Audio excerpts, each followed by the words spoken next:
여러분은 계란 좋아하세요? 저는 어릴 적부터 계란을 정말 좋아했는데요. 찐계란, 라면에 넣은 계란, 계란 후라이, 계란찜 등 계란으로 만든 음식이라면 가리지 않고 잘 먹었습니다.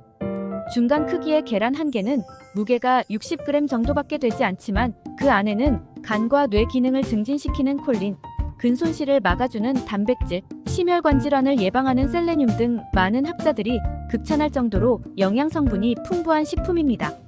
어린아이부터 어른까지 계란을 싫어하는 사람이 드물 정도로 계란은 전 세계 많은 사람들에게 사랑받는 식품이죠. 그런데 몸에 좋고 맛도 좋아 많은 사람이 즐겨 먹는 계란을 잘못 섭취하면 우리 몸에 치명적인 위험이 생길 수 있다는 사실 혹시 알고 계셨나요?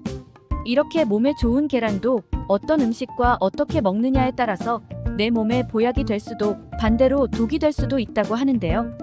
이번 시간에는 계란을 먹었을 때 독이 되는 최악의 경우와 이와 반대로 계란을 언제 어떻게 먹어야 가장 큰 효과를 볼 수 있는지 함께 알아보겠습니다. 오늘도 좋은 정보 챙겨가시고 주변의 소중한 분들에게도 알려주세요. 댓글로 여러분의 노하우도 꼭 공유해주세요. 구독과 좋아요도 부탁드립니다. 감사합니다. 안녕하세요. 새마을 정보입니다. 오늘은 계란의 부작용과 올바른 섭취 방법에 대해 알아보겠습니다. 첫 번째로 계란과 함께 먹으면 최악인 음식은 밀가루입니다. 계란에는 기억력을 높이고 치매를 예방해주는 콜린이라는 아주 좋은 성분이 들어있는데요. 뇌세포가 손상되면 아세틸콜린이라는 신경전달 물질이 부족해지면서 알츠하이머 치매로 이어질 가능성을 높아지는데 이때 계란의 콜린 성분이 아세틸콜린의 원료가 되고 세포막 형성에 중요한 역할을 하여 치매를 예방하는 데 도움을 줍니다. 그러나 이처럼 뇌에 좋은 계란을 밀가루와 함께 먹으면 어떻게 될까요? 정제된 하얀 밀가루는 탄수화물 75% 이상으로 이루어져 있는데 이처럼 고탄수화물이 주요 성분인 밀가루와 계란을 함께 먹는다면 혈당이 급격히 상승하게 되고 높아진 혈당 속에서는 최종 당화산물, 즉 뇌세포를 파괴하고 암발병의 원인으로 작용하는 당독소가 만들어지게 됩니다. 당독소는 혈액을 타고 떠돌아다니던 잉여 포도당이 단백질과 결합하여 변성된 것을 말하는데 당독소가 몸에 쌓이면 만성염증을 일으켜 피부 노화를 가속화하고 뇌에 쌓이면 기억력 저하와 치매를 유발하며 유전자 변이를 일으켜 몸에 암을 일으키는 등 만병의 근원이 됩니다. 당독소는 탄수화물과 단백질을 높은 온도에서 튀기거나 굽는 열처리 과정에서 더욱 쉽게 만들어지는데 특히 이렇게 만들어진 빵이나 튀김과 같은 음식들을 지속적으로 많이 먹게 되면 결국 뇌를 보호하는 세포막이 무너져 치매로 가는 지름길이 될 수밖에 없습니다. 계란처럼 신경세포의 보호막을 생성하는 성분을 아무리 많이 섭취하더라도 보호막을 뚫어버리는 독소를 만드는 음식을 자주 섭취한다면 결국엔 좋은 음식을 먹는 의미가 없어지겠죠.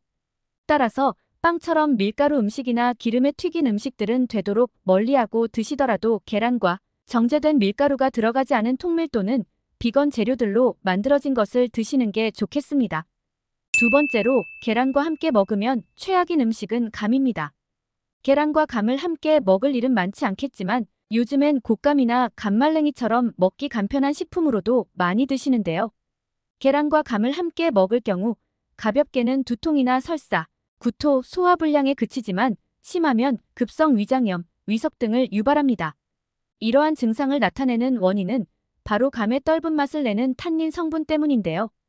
탄닌은 단백질과 결합할 경우 단백질 흡수를 방해하면서 위장관에서 단백질과 엉겨붙어 덩어리가 만들어집니다. 이 때문에 장의 연동을 느리게 하고 변비를 유발하게 되는데 심하면 위석으로 발전되고 위벽을 손상시켜 위궤양이나 위장관 출혈, 장폐색, 장천공 등을 유발할 수 있습니다. 감보다는 약하지만 탄닌 성분이 있어 주의해야 할 음식은 밤, 도토리도 있는데요. 물론 적은 양으로는 이러한 증상이 나타나기 어렵겠지만 드시더라도 이러한 점들은 반드시 유의하는 것이 좋겠습니다. 세 번째로 계란과 함께 먹으면 최악인 음식은 차와 커피입니다. 계란을 먹을 때 그 특유의 뻑뻑한 식감 때문에 물 또는 차나 커피 등 마실 것과 함께 드시는 분들이 많으신데요. 그러나 커피나 녹차, 홍차 같은 차 종류에 들어있는 탄닌은 위석을 만들 가능성은 낮지만 계란의 철분 흡수를 방해하여 철분 결핍증을 유발할 수도 있습니다. 체내에 건강한 철분 수치를 가진 분들은 문제가 없겠지만 철분 결핍 증상이 있거나 특히 노년기로 접어들수록 철분 결핍증이 잘 나타나기 때문에 계란과 함께 먹을 경우 심각한 문제를 일으킬 수 있어 반드시 주의해야 합니다. 철분이 부족할 때 생기는 증상으로는 기력이 없거나 피곤함, 호흡곤란, 가슴 통증이나 두근거림이 나타나고 가벼운 움직임에도 숨이 차고 심장이 비정상적으로 뛰며 손발이 차가워지고 손발톱이 깨지거나 변형되는 증상, 물을 마셔도 갈증이 나고 피부가 창백해지는 증상 등이 나타납니다. 특별히 병원에서 철분 결핍에 대한 진단을 받지 않았더라도 이러한 증상이 나타난다면 평소에 철분 흡수에 각별히 신경 쓰는 것이 좋습니다. 차에 함유된 타닌은 우리 몸속에 쌓인 중금속을 배출시키고 항산화 작용이 뛰어나 심혈관 질환과 암을 예방하는 등의 아주 다양한 효능이 있습니다. 그러나 계란과 차 모두 몸에 좋은 음식이지만 함께 먹으면 앞서 말씀드린 것처럼 부작용이 나타날 수 있으니 되도록 같이 먹기보다는 시간을 두고 한 가지씩 단독으로 드시는 것이 좋겠습니다. 그렇다면 이와 반대로 계란과 함께 먹으면 좋은 음식은 어떤 것이 있을까요? 첫 번째로 계란과 같이 먹으면 좋은 음식은 토마토입니다. 토마토와 계란은 그야말로 환상의 궁합이라고 할 수 있는데요. 계란은 풍부한 단백질의 공급원이 되지만 비타민C가 많이 부족한 식품입니다. 보고된 바에 따르면 비타민C가 부족할 경우 뇌 인지 기능이 저하되고 치매 발병에도 영향을 미치며 당뇨병과 같은 혈관 질환의 발병률이 증가한다고 하는데요. 때문에 계란과 비타민이 풍부한 토마토를 같이 드시는 것이 좋습니다. 미국 국립암연구소 연구에 따르면 계란과 토마토를 주 10회 이상 섭취한 사람은 그렇지 않은 사람보다 전립선암 발병률이 45%나 낮았다고 하는데요. 이는 토마토의 주요 성분인 라이코펜이라는 성분의 탁월한 항암 효과에 의한 것으로 특히 열을 가해 조리하면 체내 흡수율을 5배나 높일 수 있어 계란과 함께 조리해서 먹으면 더욱 효과적입니다. 두 번째로 계란과 함께 먹으면 좋은 음식은 호박입니다. 호박은 담백한 맛과 부드러운 식감 때문에 우리 밥상에 자주 등장하는 채소이죠. 칼로리는 높지 않으면서 영양소는 풍부하고 더불어 베타카로틴, 레시틴과 같은 성분이 콜레스테롤이 혈관에 쌓이는 것을 억제하고 나트륨과 노폐물 배출 및 해독작용 효능까지 있어 계란과 아주 좋은 궁합이 됩니다. 호박에 부족한 단백질과 칼슘을 계란이 채워주고 계란에 부족한 비타민을 호박이 채워줄 수 있어 함께 먹는다면 균형 잡힌 식단이 될 수 있습니다. 또한 호박 속 식이섬유와 계란 속 칼슘이 만나면 부교감 신경이 활성화되면서 심리적 안정감 효과까지 준다고 하니 식사 때 계란과 호박을 이용한 요리를 꼭 드셔보시기 바랍니다. 세 번째로 계란과 함께 먹으면 좋은 음식은 치즈입니다. 계란은 완전식품으로 불릴 정도로 많은 영양소를 지니고 있지만 상대적으로 칼슘이 부족한 식품이라고 하는데요.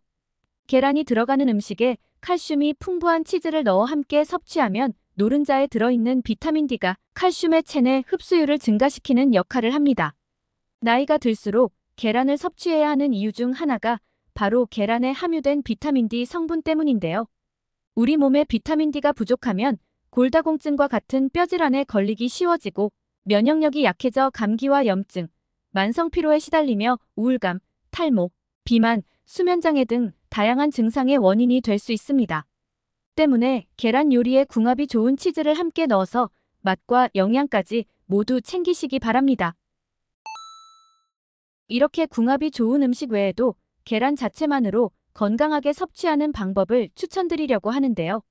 그 첫 번째 방법은 계란을 완숙해서 섭취하기입니다. 계란을 얼마나 어떻게 익히느냐에 따라 그 맛과 영양도 달라지는데요. 계란 노른자에는 비타민 B군의 일종인 비오틴이라는 성분이 많이 들어있는데 이 영양소는 콜레스테롤 수치를 조절하고 피부나 머리카락 손발톱을 매끄럽게 해주며 신경계, 골수의 기능을 원활하게 하는 역할을 합니다. 그러나 공교롭게도 이러한 비오틴의 체내 흡수를 방해하는 아비딘이라는 성분이 계란 흰자에 들어있는데요. 이 아비딘 성분은 익히지 않은 날계란을 지속해서 섭취할 경우 체내에 쌓이면서 비오틴 결핍증을 일으킬 수 있습니다. 하지만 다행히도 계란을 완전히 익히면 아비딘 성분이 비활성화되기 때문에 비오틴의 흡수율을 높일 수 있다고 합니다. 또한 연구에 의하면 계란을 날 것으로 먹었을 때는 체내 단백질 흡수율이 51%에 불과하지만 완전히 익힐 경우 91%로 높아진다고 합니다. 무엇보다 계란을 익히면 단백질이 소화되기 쉬운 구조로 바뀐다고 하니 계란은 되도록 익혀서 드시는 것이 좋겠습니다. 두 번째는 짧은 시간 안에 익히기입니다. 계란을 자주 섭취하는 분들 중에는 먹을 때마다 계란을 삶기 귀찮아서 혹은 쫀득한 식감을 위해서 아예 맥반석 계란을 구입하거나 만들어서 드시는 분들이 계신데요. 이처럼 계란을 장시간 동안 열을 가해서 익히면 일부 영양소가 파괴될 수 있는데 40분 동안 구울 경우 일반적으로 삶은 계란과 비교했을 때 비타민 D가 최대 61%까지 손실된다고 합니다. 또한 계란에 오랫동안 열을 가하면 계란에 함유된 콜레스테롤이 산화되어 옥시스테롤이라는 화합물을 만들어내는데 이는 심장질환의 위험을 증가시키는 것과도 관련이 있다고 합니다. 열을 가하는 시간이 길수록 계란의 영양 성분은 줄어들면서 오히려 몸에 나쁜 성분은 증가되기 때문에 가능한 맥반석 계란처럼 오랫동안 구운 계란보다 빠르게 삶은 계란을 드시는 것이 가장 좋겠습니다.